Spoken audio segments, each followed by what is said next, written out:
Et on a le grand honneur d'avoir avec nous Karen Bandeen-Roche qui fait une partie de son année sabbatique chez nous ici au CHUM.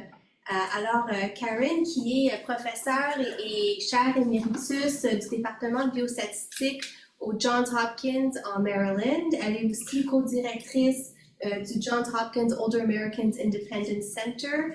Elle est biostatisticienne aussi de formation. Elle a été aussi directrice du département de biostatistiques au John Hopkins. Donc, on est ravis d'avoir Karen avec nous aujourd'hui qui va nous parler de résilience vers fragilité chez les personnes âgées. La présentation sera en anglais.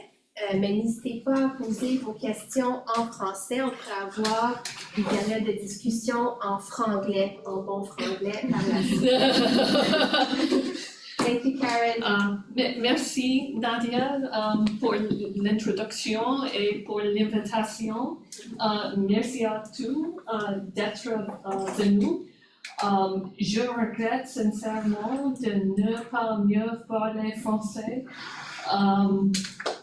Je donc parlais en anglais, but thank you, Nadia, for answering the questions in English. I mean, French questions. We will translate as we go. Thank you very much. And, so you can see I've used different colors on this slide just to highlight that I have two identities. A biostatistician and someone who works in aging for older adults, and so those two things are sort of merged in what I'll talk about. Let's see, where's the advance? This one? Maybe the down arrow. There we go. All right, and so I want to dedicate my talk to this beautiful woman. That's my mother, ma mère.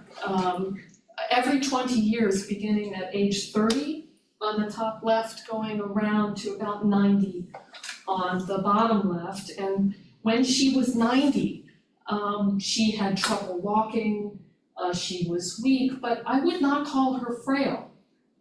In the next couple of years, though, she became very weak. Her muscles became very thin. She became very thin, low energy. And so it was a real change. And my brother and I would talk about, we felt like her physiology was unraveling, was falling apart. So hope to help people like her. And I forget the acknowledgements, so my acknowledgements right at the beginning. I'm so privileged to work with so many people. I will describe a study to you in the second half of my talk, but especially Jeremy Walston at the top left and Ravi Varadhan at the top right, my very close colleagues. And then finally, I'd like to acknowledge my long-term mentor, Linda Fried, who's a part of so much of this work. And you'll see her sort of basically all through it. All right, so why study aging? I don't know how many people here or who are listening online, do aging or care about aging. And so very briefly, we all know that the older population is increasing. We can see the projected percentage as a function of time here. And there we are in 2025. In the US, we don't quite have as many older adults as we have children, 18 and under, but that's going to happen soon. In Canada, oh, I'm so sorry, maybe I can do this. In Canada, it's already happened. So there already are more older adults than there are children in Canada. So it's a huge opportunity to improve the health of very many people. Not only are there more older adults, they're living longer. And so, we all know that as we get older, there's disability, there's health problems. And so there's tremendous opportunity. If we can just delay disability, make it come later, then we can save suffering, we can also benefit society, fewer costs, and we can benefit society because older adults can contribute and make society better longer. And so my title had this term, a window on health. What does that mean? This is Linda Fried's term, point of the spear. Aging is a point of the spear for life course health. And so in late life, we see lots of things happening in health. And it happens prevalently. Lots of people have disability and diseases. So it gives us a lot of power to be able to study things. Those don't come out of nowhere. Those happen because of our health in midlife. There's many data sets now that give us data all the way from midlife to older life. And so we can make those connections. And in turn, those arise because of our health and what happens to us in our young life. And so hopefully by following older adult to midlife to early life, we can learn things that will benefit health at all ages. So here's my seminar organization. I'd like to talk a little bit more about frailty. There's many thoughts on frailty, so I'll tell you where I am coming from. I'd like to give you a little tour of what we do in the Older Americans Independence Center. Our center is devoted to frailty, and so I'll give you just a taste of the various things we do. But then I'm going to present some very new work, which is going to discuss mostly resilience instead. It's sort of the opposite of frailty, being able to thrive and to manage stressors, and then some closing remarks. Okay, so what is frailty? We've known it for hundreds of years. I like this quote from Shakespeare, from As You Like It. He said very beautifully that the sixth age, les soixante, descends into a lean and slippered pantaloon with the spectacles, the glasses on the nose, his youthful hose a world too wide for his shrunk shank, very, very thin.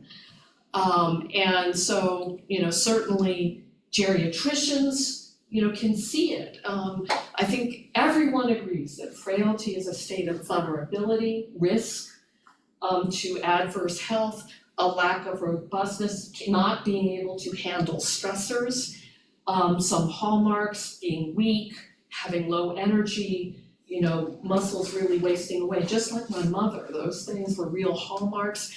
And they also agree that frailty identifies people at high risk for adverse events, falls, hospitalizations, dying, no more.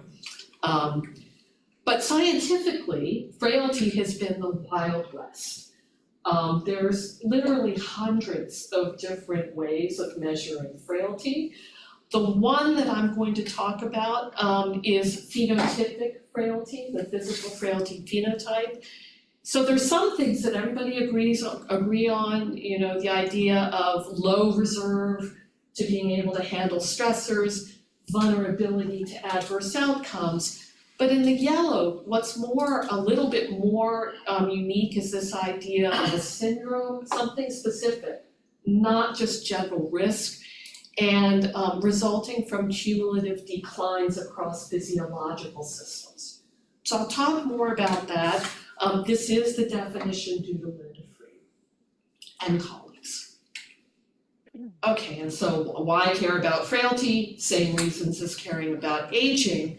But also, it addresses this very important question: why do two older adults of the same age, who sort of look the same, they face the same stressor, one of them sails right through it, no problem, the other one just really declines?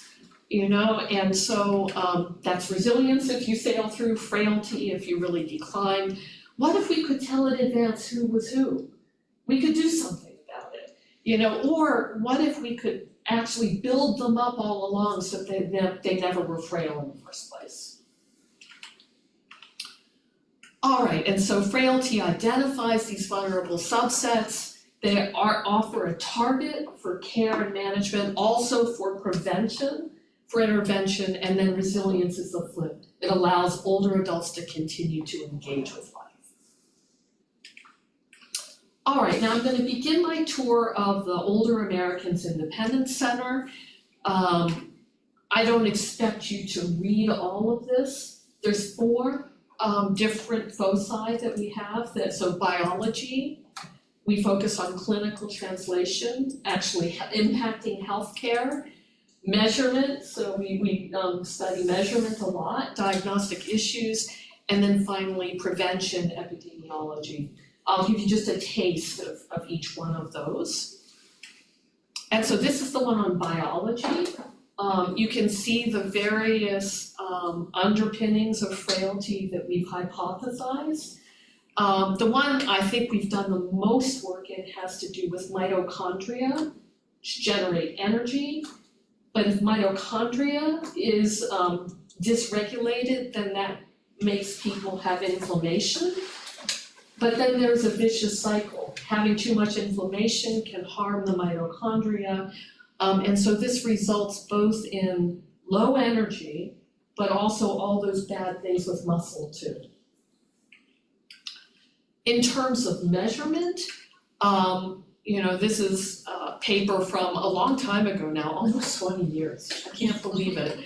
But the idea of taking this definition and validating it, not just that, it predicts, but that it exhibits the properties we think it should if our theory is right. So that's construct validation.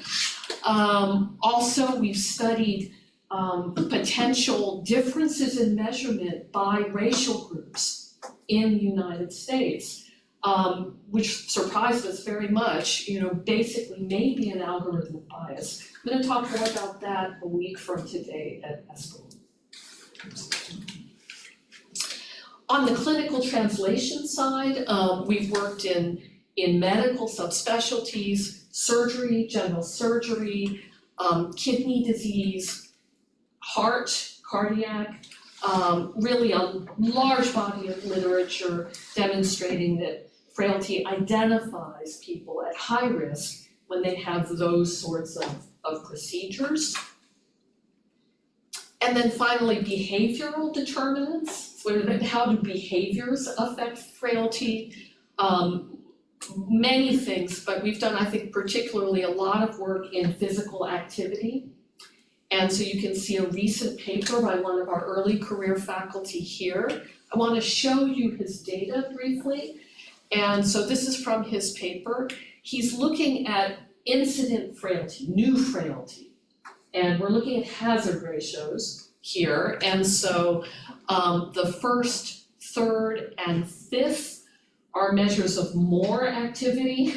The second and the fourth are less activity. And so you can see, sort of no matter how you measure it, more activity is associated with a substantial or a significantly decreased risk of frailty. Okay, so we have a large body of work around these sorts of things. And then social determinants. That's what this one says, social determinants. And so here's a paper from 10 years ago already. That we just described the epidemiology of frailty in the United States. And so two things. The first is that these are showing you age-adjusted frailty prevalence just by region of the United States. Look at how different. They're enormously different.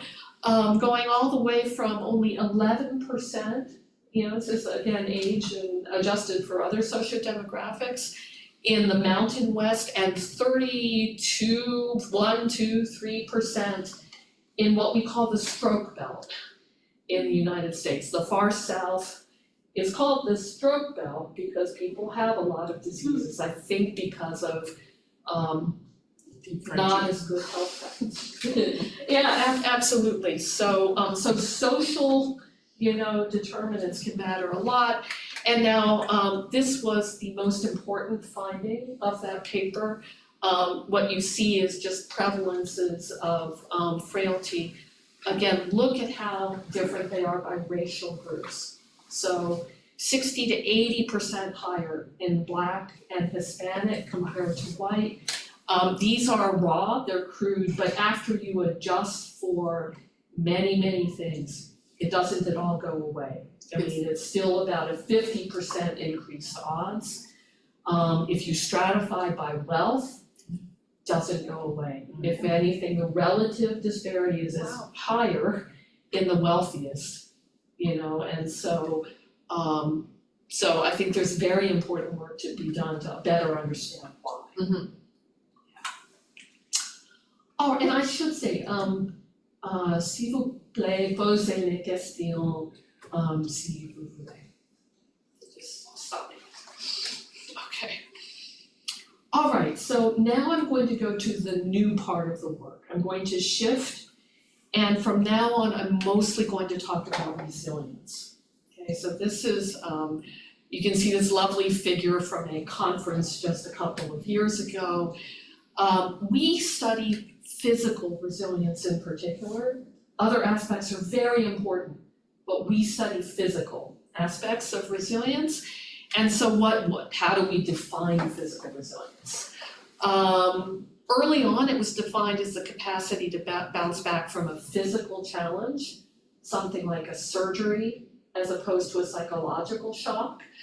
The bottom one is ours. So it points out that resilience has these two slightly different meanings.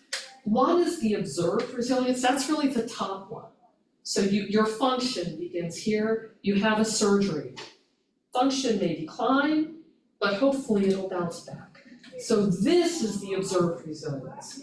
The bottom one has to do with what allows you to do that, your physiology. So it's the ability of a physiological system to recover from a stressor that's strong enough that it pushes you into a place that's far from where you started, but then ultimately regains its equilibrium and its essential identity and function.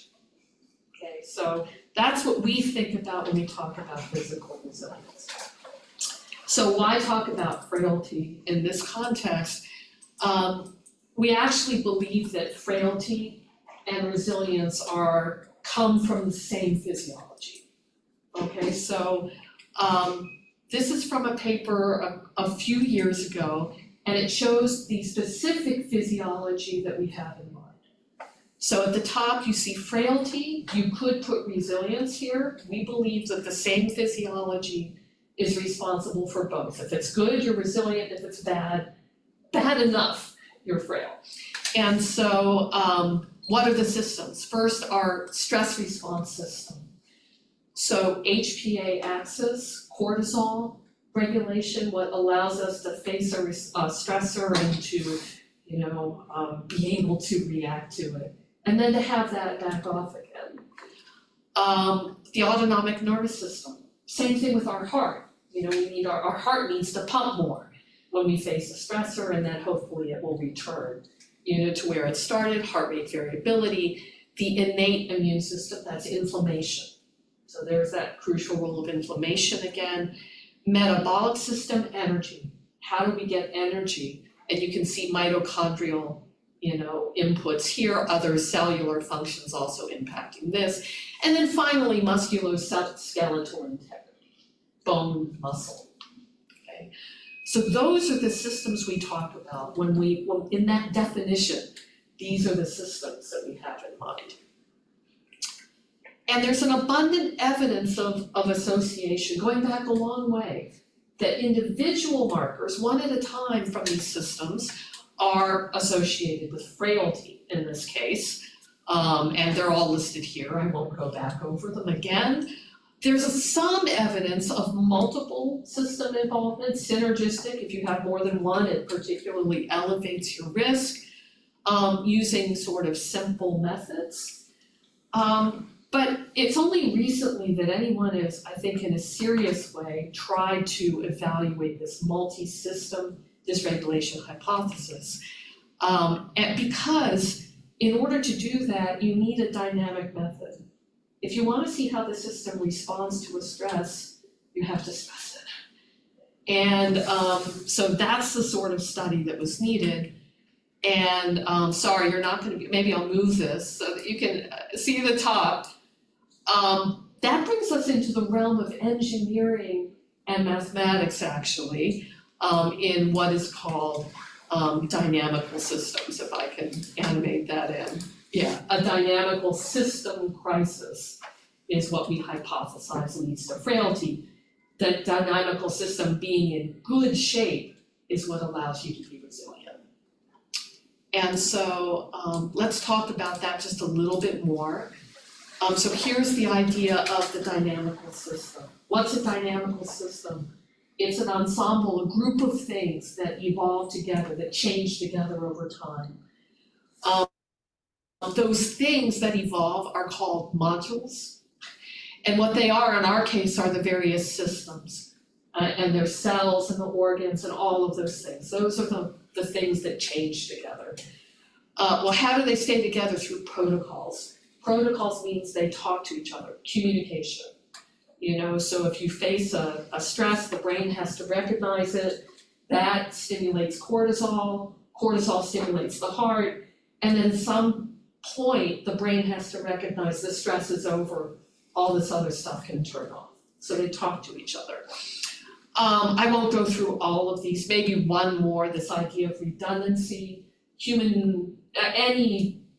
Biology is wonderful when we have a good functioning health. Hopefully, any part of our anatomy and physiology that does one thing, there's something else that does the same thing and can step in if the first thing fails. That's redundancy, that's lost with aging sometimes. Okay, so that's a dynamical system. So it's really thinking of the body almost like a machine. Now, how do you study the dynamics? How all of this happens? Mathematically, that's through differential equations. And I'm not gonna go there in any detail in this talk. That's our dream, to actually do differential equations to characterize all of that. But the other thing we know about differential equations is, if they're complicated enough, it's hard to predict what will happen to a system as it begins to become dysregulated. And in fact, there's something called emergent states. So it's not like it just sort of linearly goes down. It's more like your system is trying to stay functional, it's fighting, and then at some point it just dramatically falls off a cliff. Mathematically, that's what we think of as frailty. So now how would you test this? Again, you actually have to apply a stimulus and see what happens. And so that's what we've done. I've been so privileged to be part of this study called SPRING. That's the study of physical resilience in aging. And so what we did was to recruit people who had one of three major stressors scheduled, about to happen: a total knee replacement, beginning dialysis for kidney, or bone marrow transplant for blood cancers. Okay, and so I'm definitely going to lapse. I'm going to use acronyms. So total knee replacement was RESTORE. I'll try to remind, but if I just forget, total knee replacement was RESTORE. The kidney one is READY, and then the blood cancer one is REBOUND. Okay, and so we collected a bunch of data about 1 month before the stressor, baseline characteristics, things about this physiology, both cross-sectional measures, things like the frailty phenotype, things like self-reported health, but also these dynamic stimulation tests. Then they had the stressor operates in the context of resilience, and then at 1 month, 6 months, and 12 months later, we evaluated various aspects of their function and their biological markers. They also were evaluated at baseline, so we could see this. Okay, and then finally outcomes after 12 months. And so let's talk more about the dynamic stimulation tests. So here's an example of a dynamic stimulation test, an oral glucose tolerance test. Has anyone ever had one? I don't know if anybody online, I've not. You had, so you have when you're pregnant. Yes. Oh, absolutely, and so those of you who maybe have had one, it begins with a big sugary drink, right? You drink this big sugary drink, and so there's time 0, when you drink the drink, this is glucose. And so of course, after you drink the drink, the glucose goes up, then it hopefully comes down quickly to where it started. And so our study would have measured this at various points afterwards. We don't have a continuous curve. We have it at baseline and then some other points following. Now, people have all different kinds of responses, and so probably the red one is pretty good. Mounted a quick response, but then came right back down. The blue one was bad. It didn't respond enough, and then it's very slow, très lentement, to come down. And so we would hypothesize maybe that person's resilient and that one's frail, and then the equations are what characterize the different shapes of these curves. All right, and so here are all the tests that we did. So you can see oral glucose tolerance tests. We did 6 others. I'm going to tell you in detail about 3. So the rest of my talk is going to be about the top 3. I'll tell you more about them in a minute. And then we did 3 others. So we do have this multi-system capability. Maybe I will just mention Holter monitoring heart rate variability. That's autonomic nervous system. ACTH stimulation, that's cortisol, HPA axis. And then salivary cortisol, it's also HPA axis, but taken over the course of just regular life. People measured it over the course of a day with the salivary. Okay, and so that's the setup. And so now here's the data analysis I'd like to show you. Our hypothesis is that dynamic functioning of physiology underlying resilience as well as frailty is recoverable from these stimulus response measures. And I'll show you in a minute, we don't have very many of these repeated measures. So differential equations, probably not. But we can do something else that's structured by hypothesizing dimensions of adaptation, what it is that allows the system to react when there's a stressor versus steady state. What are those features that keep you going just under normal circumstances? Yes. I have a question. Are those tests that you did, like the stimulus response? Yes. The idea was for those tests to predict the frailty like at 12 months? Absolutely. Okay, so those are more like predictors. They're predictors, absolutely. And so thank you for clarifying that. Our hope was to be able to predict both who had a good resilience versus who didn't, but then those outcomes after 12 months. Okay. And was there like other events, like you said surgery and stuff like that could happen? Definitely. Yeah. So we took these, imagine we measured these, 1 month later was the stressor. Okay. Yep, so the surgery, mostly I'm gonna talk about the surgery. So most were had a surgery after. Yes. Okay. Yeah, thank you. Now, interestingly, we had a pilot study and then a confirmatory study. So we could develop the measures in the pilot study and then cross-validate them, test them in the full study. So I will show you that. What did we do? Well, we did principal components analysis. And so let me just see, how many people know principal components? Okay, so I'll describe it a little bit. So imagine you have these multiple measures. Principal components summarizes things as an average, but as a weighted average, so different, it can weight some of the tests more strongly than others in the average, and it seeks the average that spreads people out as much as possible, and then maybe subsequent averages that spread people out as much as possible, subject to not duplicating the information in the first. So that's a very, very rough way of describing what this is trying to do. There were a lot of missing data. I'll talk about this more, but we had to deal with it somehow. Statistical technique called multiple imputation. And finally, we wanted to validate it by answering exactly your question. So is it associated then with what happens afterwards, that resilient phenotype? So I'll show you an analysis, both in terms of association and predictive accuracy. Okay. So more on the tests themselves. So this is the first HPA axis test. It's called ACTH. It's sort of like the oral glucose tolerance test. People get an injection of a hormone and then you watch their cortisol. Okay, and so you can see there were only 3 measures, so we didn't get a ton. This is clinical setting.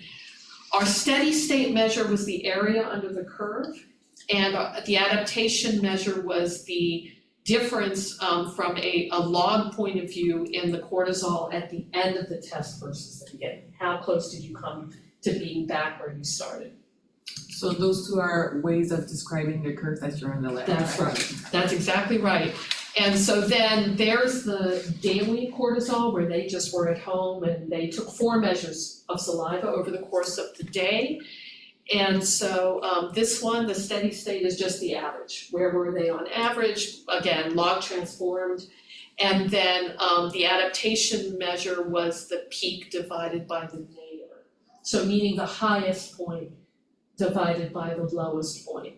So what we expect for this is that it starts high, it goes low going to bedtime, and then it rises again overnight. And a good response should show quite a lot of variation. And then finally, the Holter monitor. This is the heart measure. They wore a device and it measured their heart rate continuously.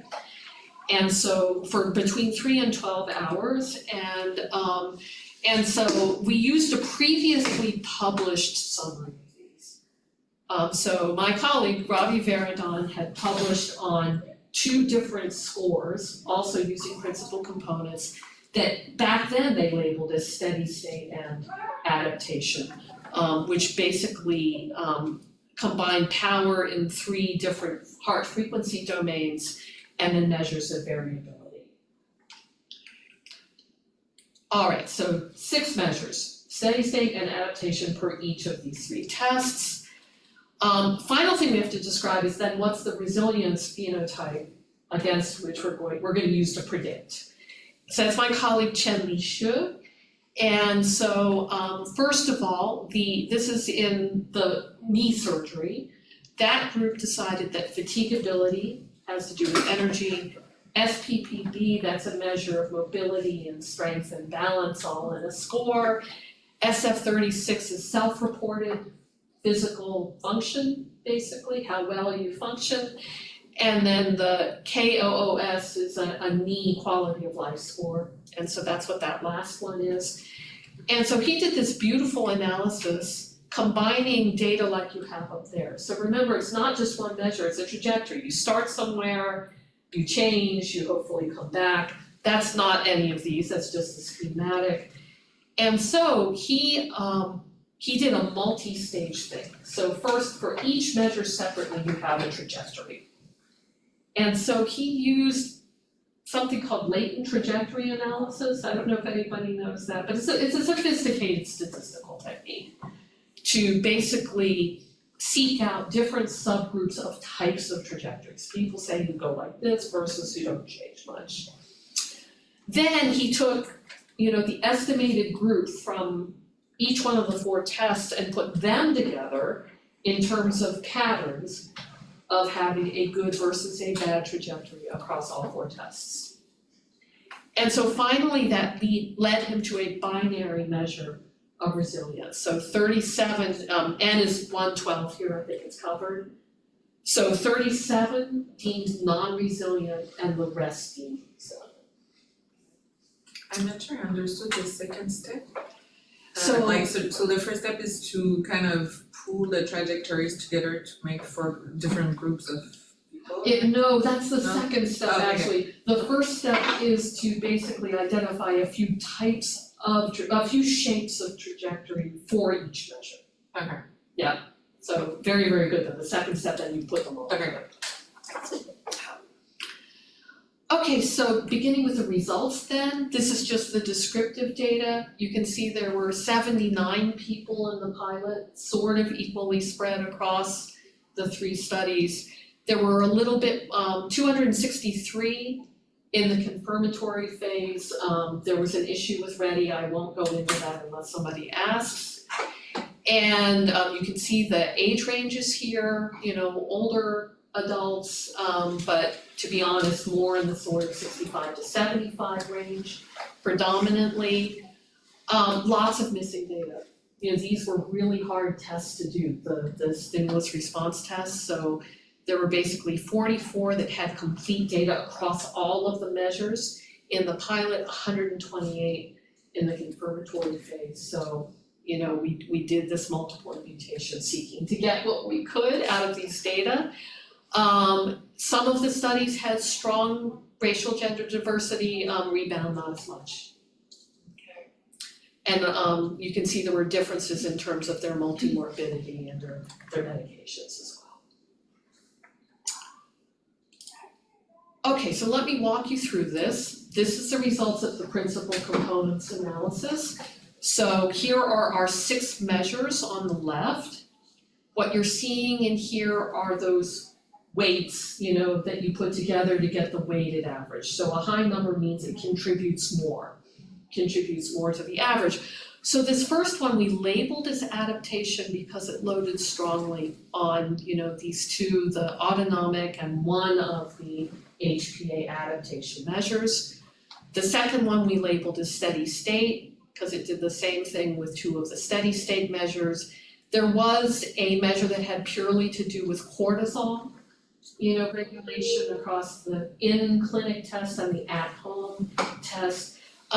Frankly, in the pilot, it was sort of ambiguous whether there should be 2 or 3. If there were 2 groups, it was actually very clear adaptation and steady state. All right, and so let's see what happened in phase 2. Okay, so there's the phase 2 adaptation measure. We were thrilled, we were jumping up and down when we saw this. We couldn't believe how similar. The other 2, not as much. So here's the other 2. So you can see, didn't replicate steady state, really didn't replicate in the cortisol regulation. The ACTH measure in the phase 2 study we've discovered had a problem. So we're in the process of fixing it, and who knows, maybe it'll get better. But adaptation, let's see what happens with adaptation. And let's see what this actually says. Okay, so now we're gonna predict non-resilience. It's that, we're gonna, using that procedure, that measure that I described a minute ago. And so, sorry, I have to come back down here. All right, and so, so remember, we're predicting here non-resilience, being non-resilient, and in red over here are sort of the demographic and health predictors. There were more. There was age and sex and some more, but I needed to, just condense the table. The ones in green are what I called surrogate measures of resilience. The cross-sectional measures, frailty, self-reported health, and then in a minute I'll pull in the adaptation PC. So bottom line, even though not significant, large odds ratio for being non-white that, reiterates what we know about being non-white in America, and particularly in Baltimore, where we live. Frailty, hugely predictive of being non-resilient. Self-reported health, also hugely predictive. If you have good or very good, excellent versus poor, fair or poor, huge reduction in your odds of being non-resilient. Okay, so at the right, I'm going to show you what happens when the adaptation PC comes in. Strongly predictive, above and beyond all that other stuff. Frailty, self-reported health, hang in there, they're complementary. But that's more than a 60% decrease in the odds per standard deviation of this adaptation score. So we were very excited by this, and what about predictive accuracy without adaptation, 0.76? Okay, I wouldn't say it's thrilling, but it's okay, and goes up to 0.8 Not, again, it wouldn't blow you away, but it's not nothing. And Ravi, my colleague, he's doing machine learning analyses. And he's finding that this adaptation score is one of the strongest ones. It hangs in there, among the top 2 or 3. So we have a lot of hope that this will provide some new, very useful information. I'm gonna skip this part. I can see that I'm almost done. And I put this in just in case I was slow, but I wasn't, so let's skip it.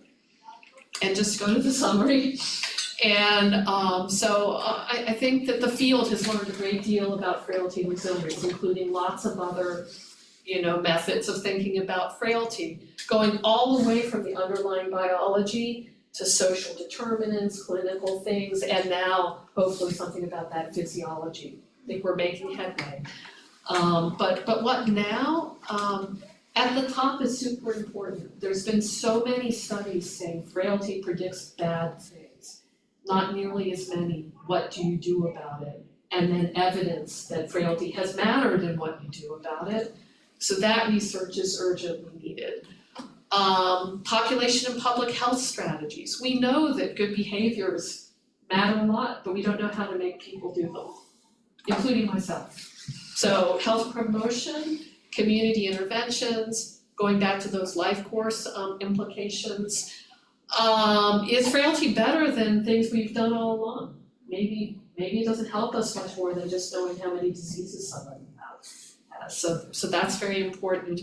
And I do think that fuller dynamical systems work with more measures than we were able to get in those stimulus response tests, not just 3 or 4, but maybe a wearable monitor, would really allow us to do something.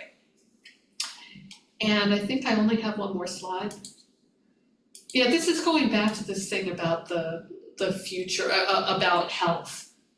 So we made this sort of bold, a window to health statement. So part of this is from Linda too. We sort of think of the next years of epidemiology as a new basic science.